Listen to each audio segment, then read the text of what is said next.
Thank you. Senator Moran. Thank you, Chairman. Mr. Nolen, thank you for your presence here today. Thank you for the conversation you had with me by phone on January 11th, January 12th. I appreciate that. There has been conversations at the FAA and within the industry whether the agency should change the systems classification from the NOTAM systems classification from mission support to safety critical. Comments or thoughts?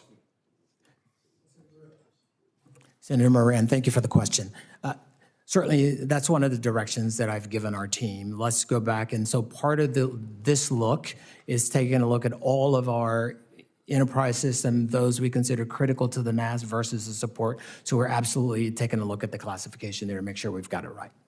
And what would be the difference if it was reclassified? What would be the consequence? Some of the differences are just the levels of controls and engineering controls that you'd have in place for a critical system, and those added levels of redundancy that you'd expect to have given the criticality of them.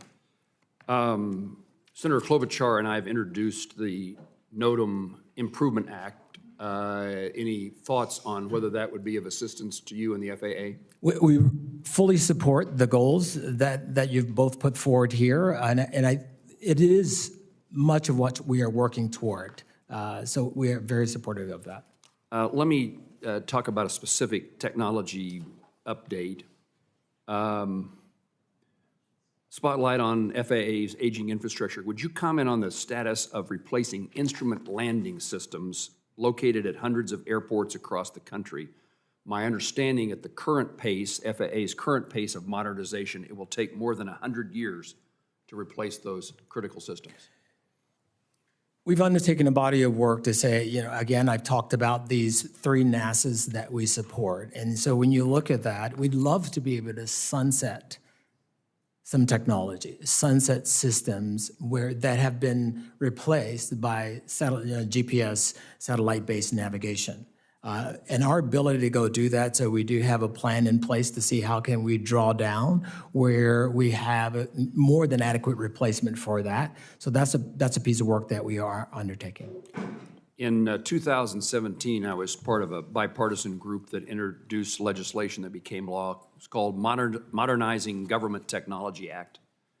And it creates a fund for federal agencies to use savings obtained through streamlining its IT systems, replacing legacy products and transition to cloud computing for additional modernization efforts. So it allows its incentive for agencies, departments to take those steps, and then they have the money to acquire additional latest technology. To date, that fund has invested in 35 government IT modernization projects across 19 federal agencies. The largest project investment was $187 million. Considering NOTAM modernization the goal is to transition to an entirely new platform. If the Department of Transportation, the FAA, has ever considered utilizing that modernization fund to improve NOTAM, and is there a why or why not? I'd certainly have to follow up with you on that question, sir. Perhaps I'm just pointing out there is an opportunity for assistance. Thank you. Thank you. Thank you for your service. Thank you, sir.